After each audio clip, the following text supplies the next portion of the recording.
What's the one thing every business owner eventually faces but rarely plans for? The exit. Whether it's passing the torch, selling up, or stepping back, exiting a business can be a make or break move. But how do you ensure your life's work isn't undervalued or worse, unsellable? Today's guest is an expert in preparing businesses for that critical transition with the proven 21 step methodology and a mission to help owners extract maximum value. He's revolutionized the way businesses prepare for the next chapter. He's also the voice behind the Exit Insights podcast, where he dives deep into sellability secrets and successful transition. Welcome to another episode of our Founders Podcast. I'm your host, Ash, and this is a show where I interview proven founders and industry experts who share their stories, strategies, and insights to help you build, launch, and grow your business. In this episode, I talk to Darryl, the founder of Succession Plus UK. Darryl, welcome to the show. Thanks very much, Ash. And I think that's got to be the slickest introduction I've ever had. Oh my God. Great stuff. Do you have a favorite quote, something that inspires or motivates you would like to share with our audience? A theory, a personal theory, did you say? A favorite quote, something Favorite that quote. motivates you. Yeah. I haven't got. There's a few like nothing. There's no quotes, but something will come up during the show. I'm sure, but I don't have a quote at the front of my mind that I just wake up and use as a mantra every day to motivate me and get going. Mm-hmm. There's a number of sayings that that will come to me and as we speak, I'm sure. But I do read a few books, or I listen to a few books. I tell, there's my first lie. I listen to books rather than read them, because I'm not a big reader. I'm a big listener. I listen to heaps every year. Awesome. Great stuff. So tell us about Succession Plus UK. Is it a service, is it a product, and who's it for, and what's the main problem you're helping to solve? Okay. So Succession Plus, we started Succession Plus in the UK after I had been consulting and being a management consultant for owner-led businesses, private businesses, for about 20 years. And after working with them and growing their business, I saw them go on an exit journey or a growth journey first. And a lot of them were getting to the point where they wanted to be either noticed and hope that someone would come and tap them on the shoulder, so to speak, and make an offer and make an inquiry about their business, or they got to the stage where they wanted to exit and move on to the next chapter. And I wasn't involved in that process for most of them. But I did see a lot of them getting to the point, and they were doing deals and they were falling over, or they'd end up having to agree some sort of earn-out arrangement to get the value that they wanted, or the number that they wanted. And if you've ever worked closely with entrepreneurs at this part of their journey, you'll see that entrepreneurs and earn-out agreements, they're just not a good mix. They're a bit like oil and water, and they don't play nice together. So I saw a need, and I started doing some research, and I saw that of all the business owners, and you said, who's this for? So our sweet spot is businesses which is sort of between 10 and people up, that £1.5 million revenue mark to about 30 to 50 mil revenue mark is where we do most of our work. Mm-hmm. So it's that early mid-size, but an established business is who we work for. And if you have a look at that sector of business exits and businesses, there's like 1 in 4 of them end up having 1 in 5, more like 20%, end up having a successful exit. 52% of those businesses have an unplanned exit, i.e. death, divorce, just no planning, and that can be a liquidation. But 52% unplanned exit, and only 20% end up having a successful sale. So that, for someone who spends their whole life building and developing their business, hoping, aspiring to sell their business one day, and seeing that they've built an asset or something worth something that they can sell on, and use that to fund their next chapter, and it all falling over and feeling like a messy divorce is just something Mm. that I saw we needed to change. And that's why I started Succession Plus in the UK. I ended up actually bringing the methodology and a brand over from Australia from an Mhm. old colleague, a friend of mine who got it up and running in Australia and had been running for 10 years. So when we started over here, we already had 10 years history and experience in building the methodology and knowing the right processes to follow to really help business owners get that most of their life's work and then create an exit on their terms. So there's Awesome. the background. Yeah, that's pretty good. And you mentioned that you were working as a consultant for 20 years. I'm eager to learn more about your past. Can you take us back to the roots, share with our listeners about your upbringing, your childhood, and how did your early experiences shape your journey to eventually led you to become a founder? And then obviously while you're going through that journey, you got into the job. I'm sure when you had your first job, um, not the university job where we all go and work in a coffee shop, as a bartender, but after that, when you were into corporate as a consultant, what were the trigger points which motivated you to kept you thinking about, okay, one day this might become my business? Um, I'm not going to give you the answer you want there because my background never led me to starting my own business. Oh, My okay. dad was a career soldier, so Hmm. he was a professional in the military, a map maker, and that's what he did for a living. And he started, from working there his whole career, as far as I knew. Um, so very conservative from that perspective, not a risk taker. You might say in the army, a risk taker, but he was in a professional role, so not on the front line, never going to be on the front line, never saw Hmm. active service in the Australian Army. And so that didn't lead me to go into business on my own. The guidance I got from my parents was, I was pretty good at logic and maths and the science subjects at school. So they encouraged me to go into engineering. And I was reasonably good with my hands and tools and visual and understand things. And that's where I went. Before I went to uni, I'm a keen cyclist, and I've been involved in cycling my whole life, and I always fixed bikes and things like that. So before I went to uni, I went and worked in a bike shop for a couple of years full time, and to get out of my system really. And I was working in the shop and racing and just living, eating, breathing bikes.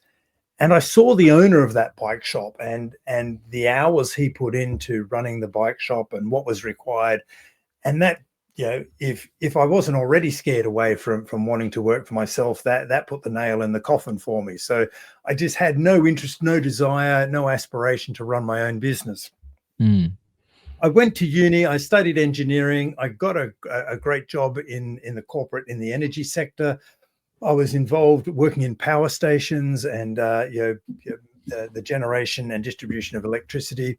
And this was in Australia in the late 90s or in the 90s. And it was at a time when there was a lot of, well, we were going through a phase of corporate downsizing and right sizing and restructuring. And that was all the buzzwords back then. And Mhm. I'd already realized that I wasn't a great engineer. I wasn't great at getting into the details and being wanting to do that. And I developed. I wanted to be involved in management and strategy. And I saw the corporate consultants coming in, and that just intrigued me. I wanted to be involved in the business end of things rather than the technical engineering things. I like to know how things work, and I've got a logical and systematic mind, but just getting stuck in the detail wasn't me.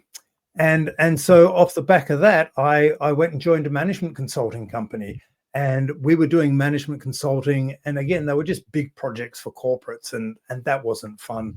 So Mm. I went and did an MBA, or I was nearly finishing my MBA, and I got exposure to, if you like, mid-market and smaller businesses. And in that program, I did a few projects for small businesses, and I could see that all of the corporate knowledge we had, on structure and just the things you took for granted in corporate was new and revolutionary, if you like, or eye-opening for SME business owners. So that's what caught my attention for wanting to get involved in consulting and working with SME business owners. 99, mid 99, I made the leap, and I'm still having a crack today. There you go. Amazing, isn't it? So tell many founders dream of selling their businesses, right? But Mhm. they don't actually know where to start. What's the first question they should ask themselves when considering on an exit? You're absolutely right, Ash. They have a dream and an aspiration and a hope that they can sell their business one day, but hope is not a strategy. Hmm. So where should they ask? The first thing they should ask is my business sellable? You know, is someone going to want to buy my business from me? And do I have a business or do I have a job? Because if Hmm. I've got a business and it's paying me 30 grand a year, and yeah, that's all I'm taking out of it, no one's really interested in buying that. You're self-employed. You might have 10 helpers, helping you run the business, but if you're got the business structured that it's you and 10 helpers and it's a lifestyle business, and I'm not referencing lifestyle by size, I'm referencing it by the way it's done. Hmm. The first question you want to ask is my business sellable? How attractive is it to be acquired by someone else? And then the next question you probably want to ask yourself is, what's the business worth to me? What's the lowest number that I would sell the business for? And then if my lowest number is um, higher than what a business would pay for or someone else would pay for my business, then I'm going to end up keeping the business. So I Hmm. need to know, is my business sellable? What sort of valuation would an external person put on my business? And is that a gap that I can close? Okay. Uh, and this has made my brain think quite a lot because you use the word sellable, and how do you define you use this word sellability quite a lot, right? Yeah. What are the most common factors that makes a business, I think, unsellable, and then we Yeah. will know that what is sellable, I guess, both side. So what we're looking at is to see if my business is sellable, we need to make that mindset shift from my business is now the product.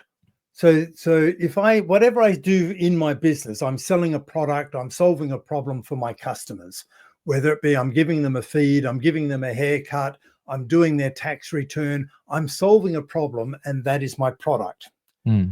When I come to think about, the bigger picture, my next chapter, I need to sort of step up a level and go, my business is now the product that I'm trying to sell, and Hmm. I'm only ever going to sell it once. So I've got one crack at this. I need to do it right, because once it's sold and it's out of my hands, and someone else is going to take it away. So how do I find out if it's sellable? Well, the first thing I need to do is have a look at my business from the outside in, just like a buyer will.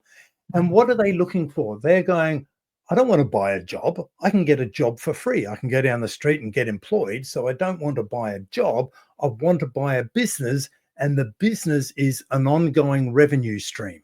So that's the first thing you need to look at. How's a buyer looking at my business? They're looking at the ongoing revenue stream. And then they're looking at what is the likelihood of that ongoing revenue stream continuing, or continuing to grow at the rate it has been with new ownership of the business. So then all of the things that affect that we're talking about, the way my customers and contracts are structured in the business, how often I have to get new clients, what do I need to do to grow, what are my selling systems, how consistent is my production facility or my factory or whatever that looks like, where even if that's people doing a service, I've got a production facility, how consistent, repeatable and reliable and efficient is that? And then how long do my customers stay with me, and my staff turnover? And do I have any intellectual property? Are they paying for the intellectual property? What are the intangible assets? Are the Hmm. clients coming to my business because they know the people in the business, or are they coming to my business because that's where I have to go to get that IP or that methodology or that solution to my problem? And Mm. do I have a brand? Is there a brand? I was talking to someone earlier, and he's going, the brand is the biggest intangible asset that you've got and the most valuable one. And it's absolutely true. Where do you really crank up the worth of your business is when Mm. the clients and the customers are chasing your business rather than you are chasing the clients and the customers. And they're Definitely. the sort of things you want to be looking at. You've got to step out of your business. You've got to drag yourself out and have a look in, like a buyer's having a look. And you're going, where's the revenue stream, and what's the risk to that revenue stream? And they're Mm. the things they're looking at primarily. Got it.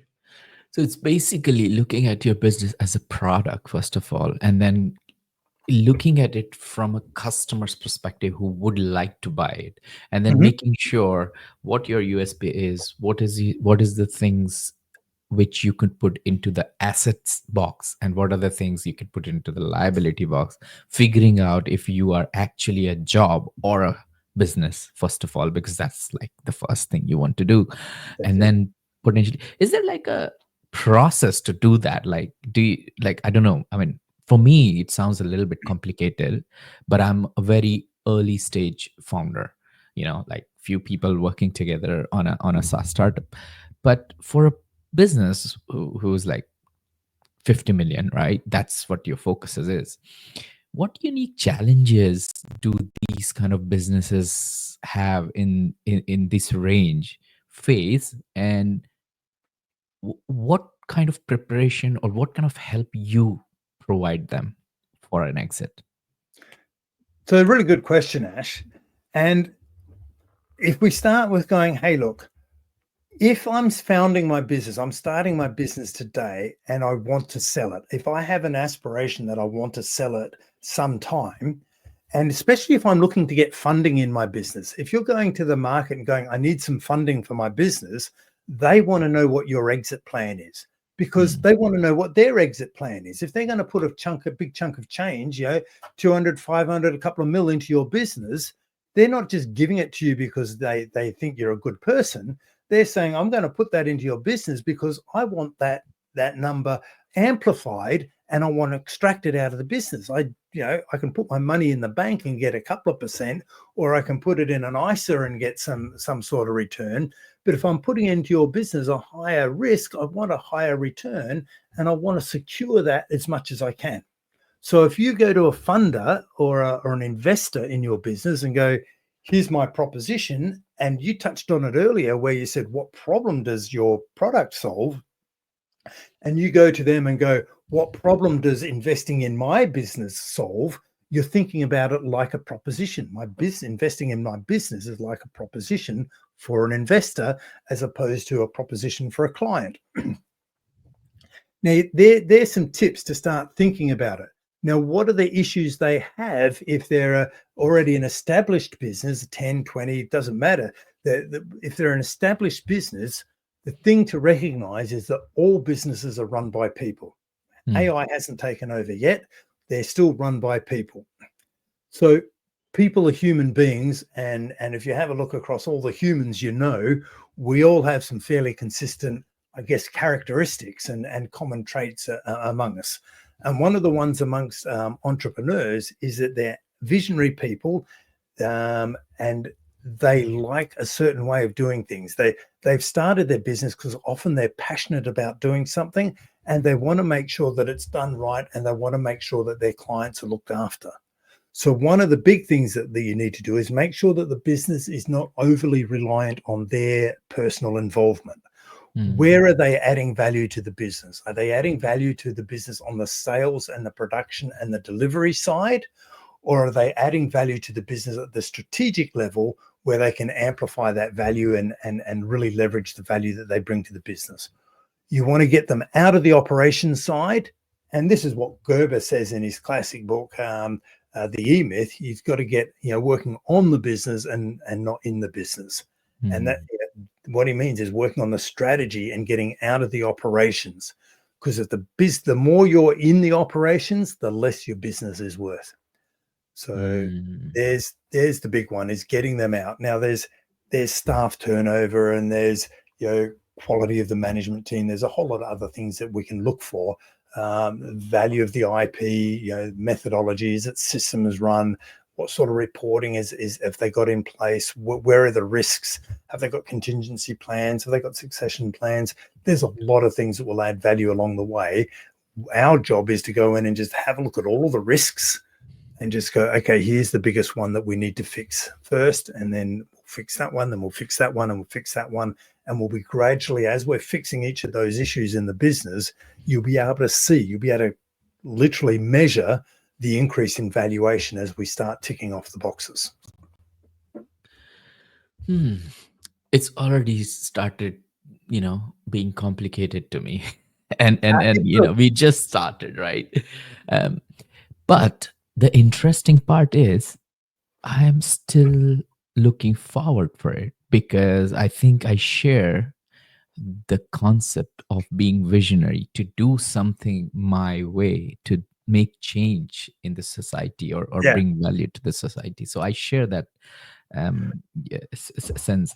But I want to go deep down into your 21 step methodology. But before we go into that, would you be able to share an example of a business you helped transform from unsellable to highly attractive to buyers? Is there something which you could share with our audience? A Yeah. story? So it's not, the first thing to remember is it's not a quick fix. It's not just a matter of going in there and going, hey, look, we need to change these couple of things. And a couple of weeks later, all of a sudden, the valuation goes up.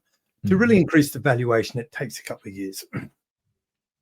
So I'm thinking of a business that we've worked with that is basically a fairly common business today, where it's they are a variation of a consulting business. I won't say too much to try and keep it fairly general, but we went in there and the owners were very much, they were involved in the sales. They were doing about a couple of million revenue when we met them. They were involved in the sales.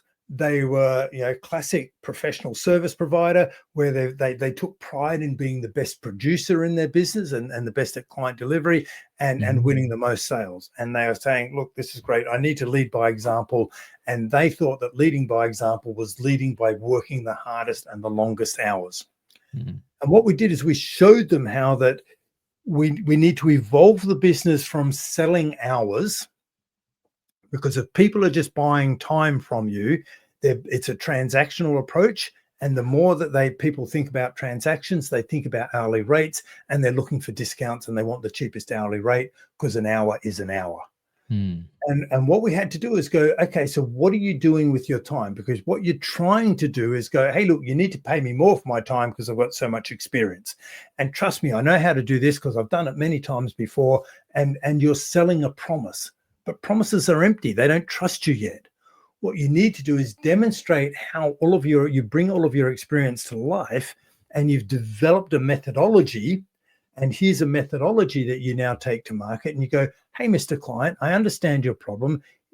Based on a sales conversation we've had with you, here's the problem you've explained to us, and here's our methodology for solving it.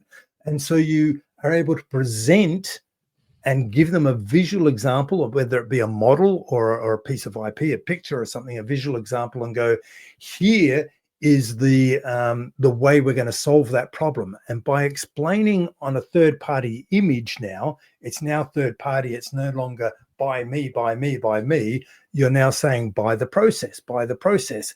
And here's the process that we're going to use to follow, and all of our people will follow this process to solve your problem. So we did that with them, and we showed them how to move away from selling people and selling time to selling a solution.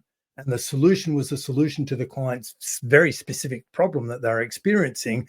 And you could draw a methodology and you could present it to them, and they go, that makes so much sense now that you can explain it to me like that. And we said to them, when your clients are saying that to you, then you're well on the way to building your reputation and your position in the marketplace, because your business will be known for your process, your version of whatever 21 steps is. People will be buying your IP, your methodology, rather than buying Ash, who works there. And Ash solved my problem last time, so I'm going back to Ash. So what we want to do in summary is we taught them to stop. Well, to evolve their thinking from improving their profit and their revenue from year on year. And we said, what you need to do is start thinking of your business at how do I increase the valuation year on year? So they started to think about what are the things that influence the valuation? And if I can have a valuation growth plan year on year, then it was able to help the owners step out of the business. The business was less dependent on their daily involvement. Mhm. They were able to contribute to strategy, and they looked at product strategy, they looked at branding strategy, they looked at people strategy. Pardon me, they looked at capacity planning, they looked at all of their distribution channels, their pricing and packaging, which they never had the time or the headspace to do before because they were in there being the best salesperson and the best producer in their business and the best deliverer. Mhm. And that just opened up their mind space, and we were able to show them and give them some tools that it freed up their creative thinking, and they got on. And the valuation went from over a 3-year period from something like 300 grand to 1.8 mil. Wow. And that was, Wow. that was a business that started off by doing like they're about 2 mil to start with when we started with them. That one I'm thinking of. Mm, mm. That's a brilliant strategy to actually convert your time exchange transaction into a value or a product, something like that. I don't have exact words how to explain it, but exchanging value will always bring you fast, and obviously capital and money is also kind of value. Then if you're attracting capital or money against the value, you can multiply it without considering time, right? Because Yeah. it's a IP for you.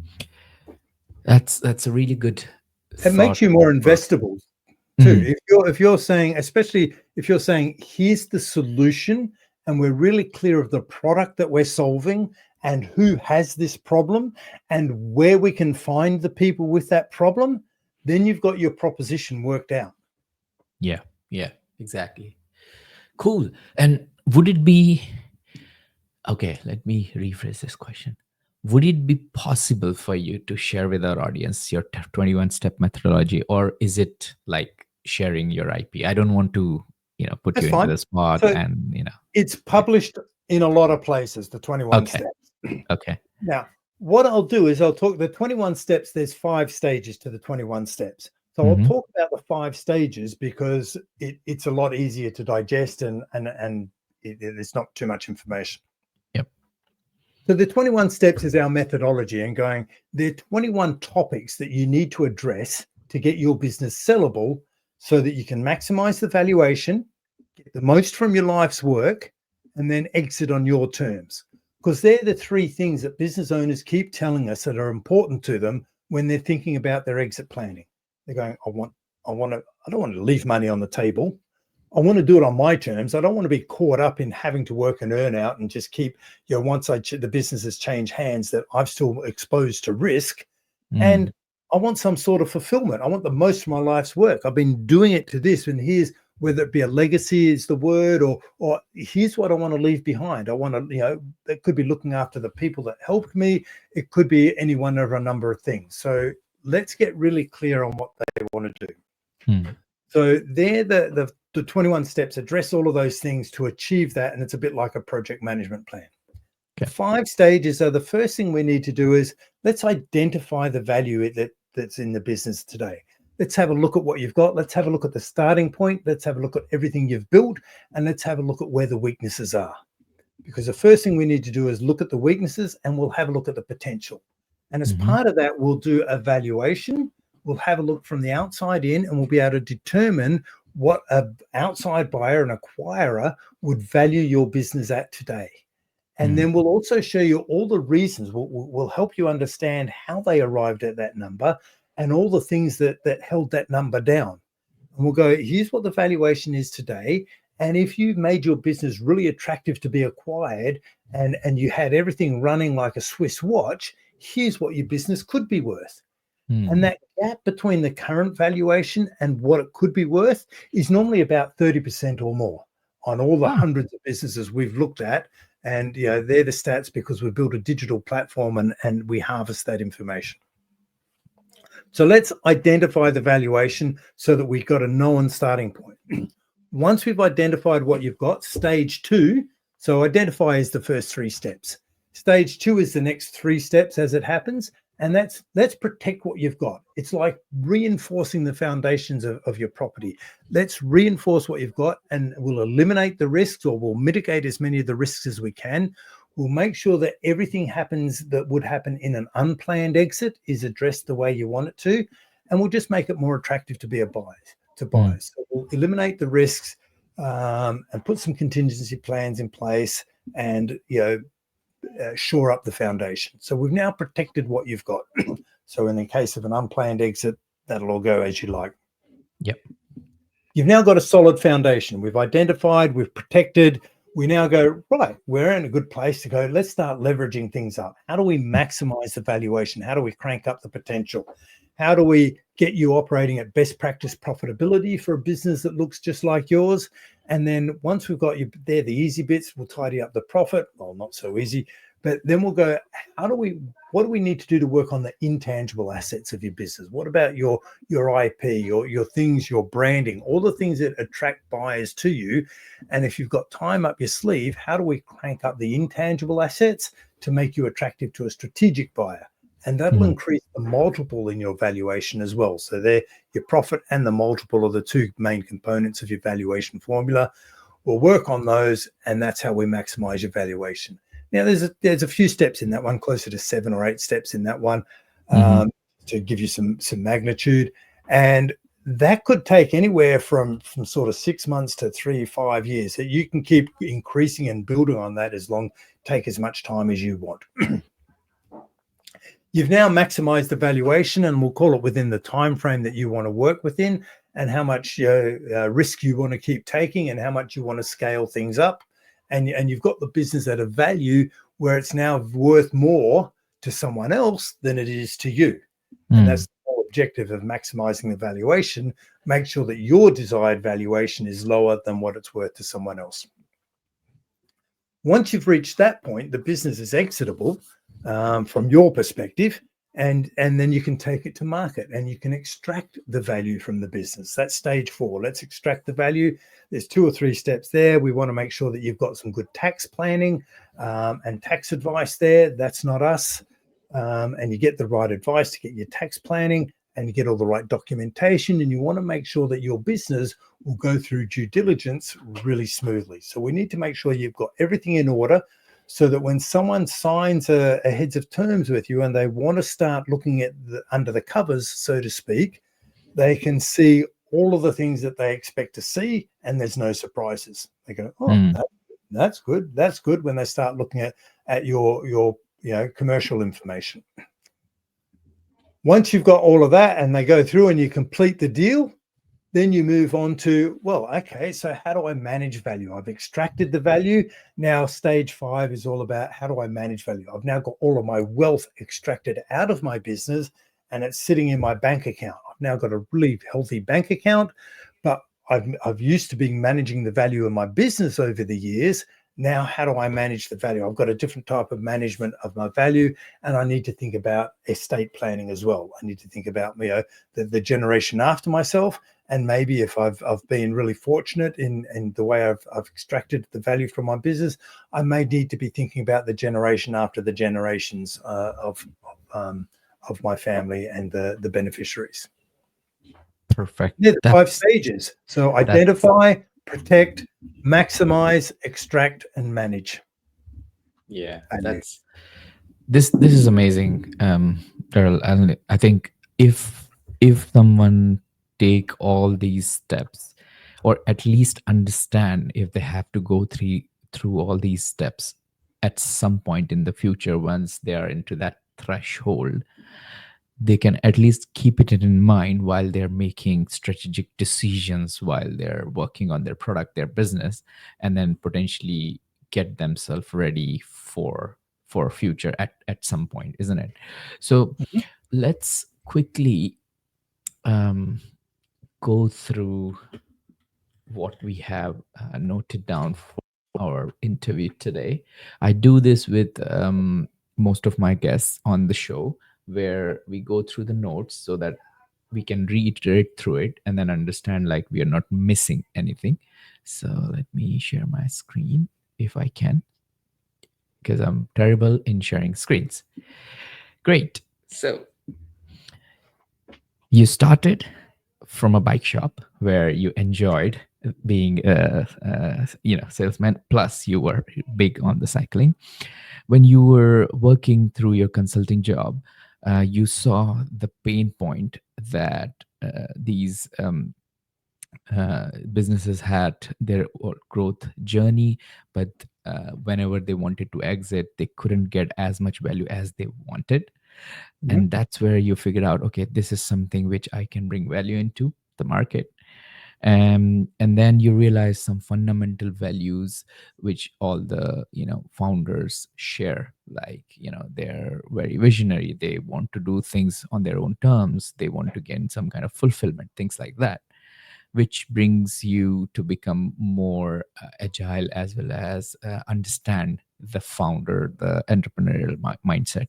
And that's when the Succession Plus UK has born, which actually brought the tried and tested formula from Australia, from, I'm guessing, one of your friends or colleagues or mates from there, Yep, that's which correct. primarily actually helps the businesses identify the value in the business, also figure out their weaknesses, reinforce what they have already got, eliminate the risks, um, understand intangible assets of the businesses, figure out what assets they have or what they don't know if they have, and then make sure they put it into the showcase properly. That process could take a little bit longer, shorter, depending upon the particular use case.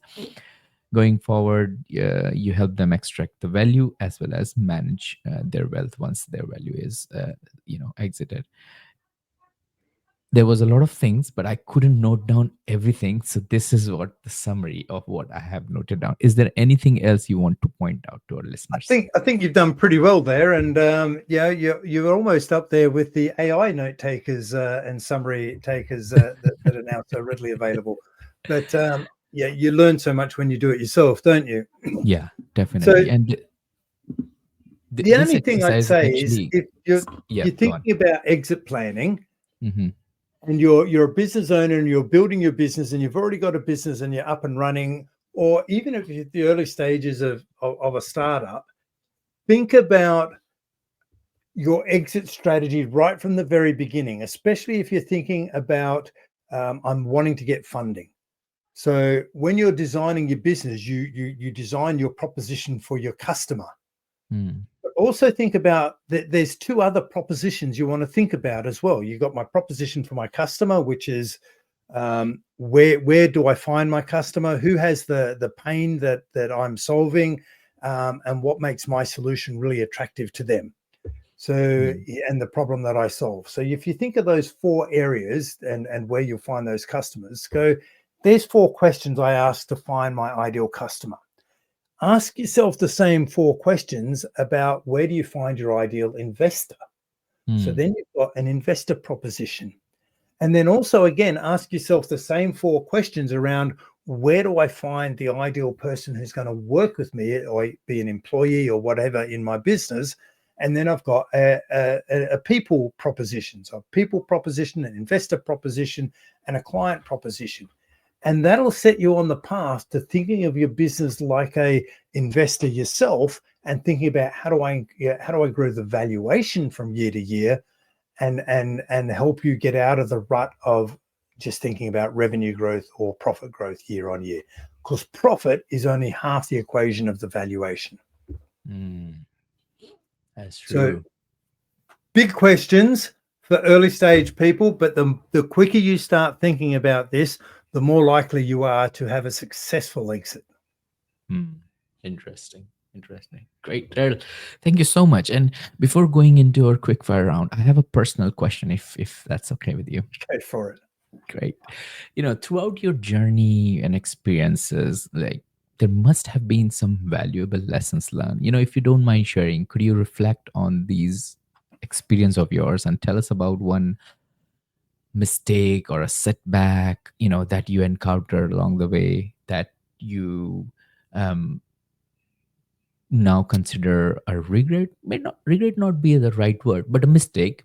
And additionally, what advice you would give to our listeners based on this experience? So I think the best way, look, I'm an engineer, right? So you can take the boy out of engineering, but you can't take engineering out of the boy. Boy, yeah. And what does that mean? As an engineer, you want to understand how stuff works and you want to solve problems. And I apply that thinking, that structured, and you tend to want to model stuff so that you can understand it. That's what I do to business. I want to understand it. And with that context, one of the big mistakes that I made in a business that I was involved in previously, and I was just one of 8 or 9 owners, and we all had a common stake, and we were growing the business. But we relied too much on just one route to market.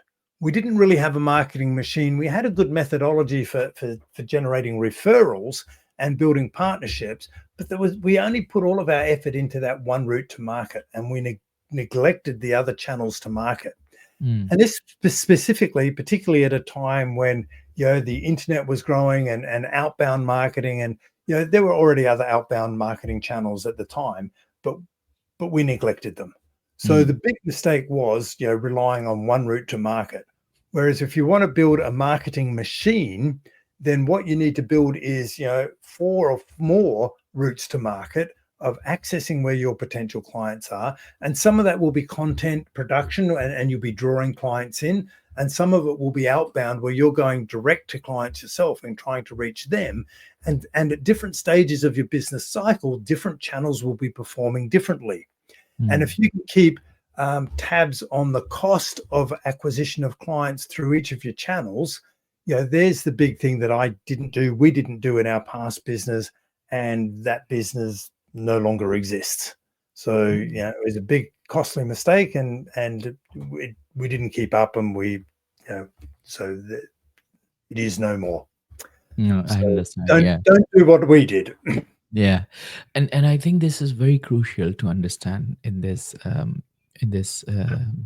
age, because I see a lot of founders who focus on one marketing channel, and that said, like some are really focused on content marketing, inbound marketing on Google. Some people are very focused on LinkedIn. They just like bombard people with cold messages, things like that. Some people are focused on email.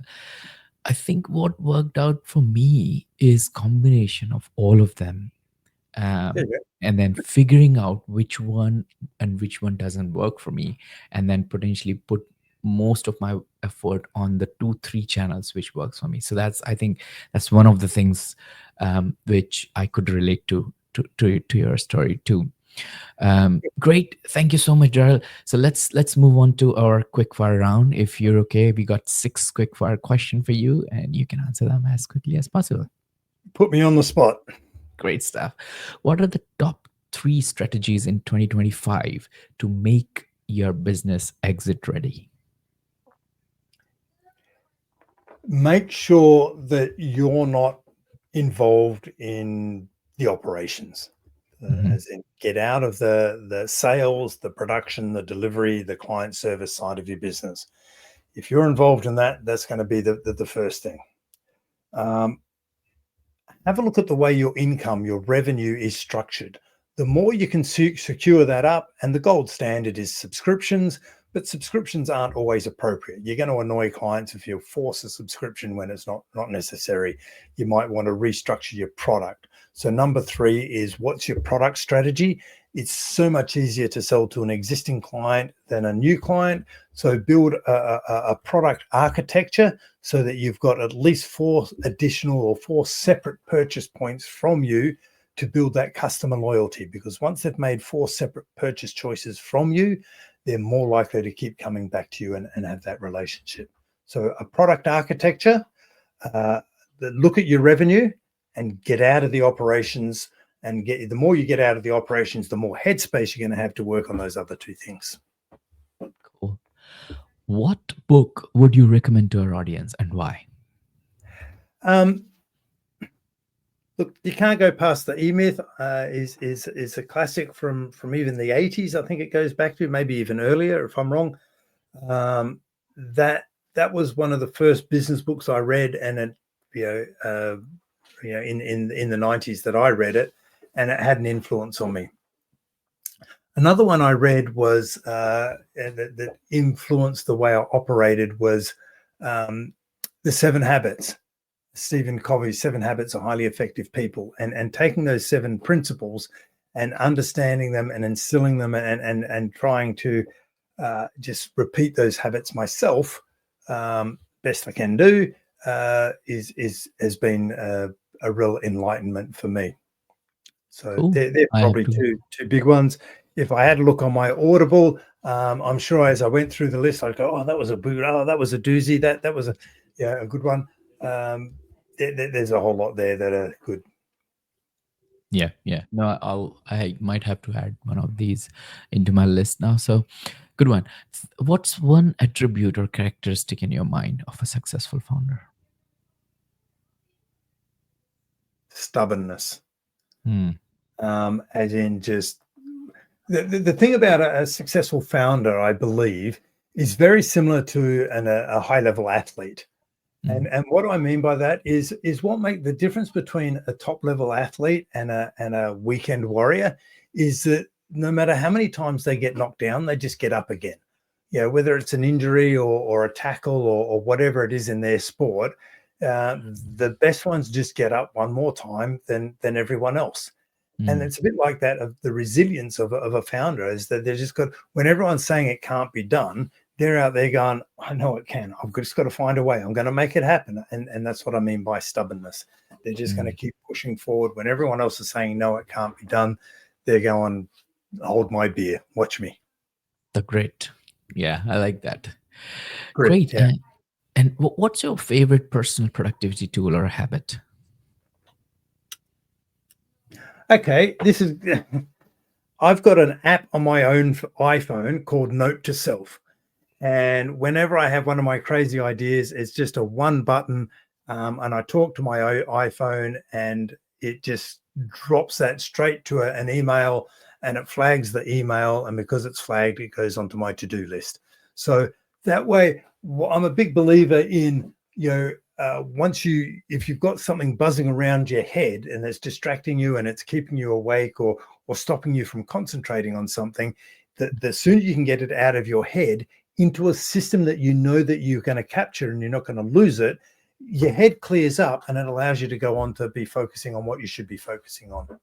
Hmm. Interesting. Yeah, I started doing that with this. The Howard Business School came up with this time boxing technique for organizing yourself. So I started putting into everything into my calendar. So, yeah, thanks for that. What's a new or a crazy business idea you would love to pursue if you had time? Look, I would love to think of something really clever with AI. Hmm. Um, why? Because I'm a geek at the end of the day. I'm an engineer. I'm still a geek. And yeah, so I haven't got any crazy ideas that come to mind. Uh, no, but it would be something along those lines. Maybe if I went back, I'd be a coder and I'd do something along those lines, and therefore, try and stay ahead. I look at my daughter's boyfriend, and he's ridden the wave perfectly. He's just finished his studies in AI, and he's right at the beginning of the crest of the wave. So he nailed it. Awesome. That's amazing. Great stuff. What's an interesting or a fun fact about you that most people don't know? Well, I think I alluded that earlier. Mad keen cyclist, still love cycling today. Have ridden and raced all sorts of two-wheeled machines. So that's probably a good one that keeps us all connected and closes the loop. Definitely. Daryl, thank you so much for joining me and sharing your story and unpacking those strategies and wisdom. If people want to check out Succession Plus UK or they want to get in touch with you, what's the best way to do it? So best way is you can see the website on the screen there. What I'd recommend is if you go to the website on that front page, you'll see uh, a lander to the business sellability score. Now, this is a free score that you can do, and you can find out how sellable your business is. If you just jump on, you take the score. There's 30 questions. You don't need to do any preparation for it. It's tapping into your entrepreneurial mindset and what you already know about your business. It'll take you less than 4 minutes to do. If you go and answer those questions, you'll get an indication of how sellable your business is today, and you'll get some insights as to the direction you need to make some changes. Oh, that's awesome. I would definitely encourage everyone to look into that. Well, Daryl, thank you so much for joining us today and sharing your inspiring journey and the impactful work you're doing through Succession Plus. I'm sure we'll cross the paths again soon. It's been an absolute pleasure having you on Founders Podcast. Thanks, Ash. I've really enjoyed it. And yeah, if we can make a small change to the number of businesses that actually get sold, I'd be absolutely thrilled. Great stuff. Thank you all for tuning into our episode of Founders Podcast. I hope you found our conversation with Darryl insightful and inspiring. Go to succession.plus/UK and make sure to calculate your exit value with the calculator. It's 30 question, easy. Don't have to prepare anything. If you enjoyed this episode, make sure to subscribe to our podcast and stay updated on our future interviews with proven founders and industry experts. Stay inspired, stay motivated, and keep building.